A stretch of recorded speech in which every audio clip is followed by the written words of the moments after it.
How much of a relationship did he have with George Washington? Was there much interaction between the two? You know, they didn't see a lot of each other, but they corresponded quite regularly, and it's clear by the correspondence that Washington had great regard for Arnold. He needed generals like that who were willing to fight on the battlefield. And so time and time again, when Arnold gets overlooked for promotion, when he runs into trouble as military governor of Philadelphia, Washington's got his back, is trying to help him out. I think he really had kind of a blind spot when it came to Arnold.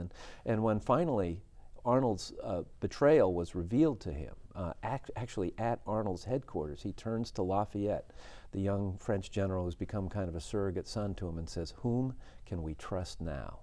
And I think that's a real indication of how thunderstruck he was by this. Was the plan to capture him and hang him if possible, if they could have caught up with him? Washington took this very personally. And by this time, Arnold had fled to British-occupied New York, became a brigadier general in the British Army, and Washington tells his cavalry officer, Light Horse Harry Lee, to find someone to infiltrate the ranks, cozy up to Arnold, don't kill him, don't assassinate him, capture him. Bring him across the Hudson and he will see justice.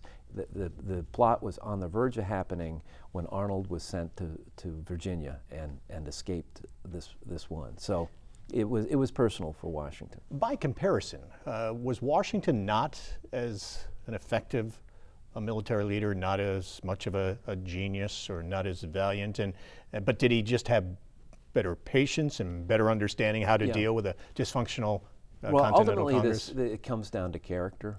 And, Washington was not the greatest general on earth. He was the greatest politician. And so those skills were really what he needed to survive the 8 years of the Revolution. Because, he was fighting with his own officers as much as he was the British at times, and with the Continental Congress. And, he had an ability to step outside the impulsive demands of his own personality, say, okay, I have to change my behavior here if it's the best thing for his country. And that's an extraordinary ability. And because of his great patience, his tact, his ability to see the long view, he hung in there, and no one else could have done it. And so ultimately, it was Arnold's fate to try to tear this country apart, but it's because of Washington that he somehow held it together. And Arnold never just had the temperament.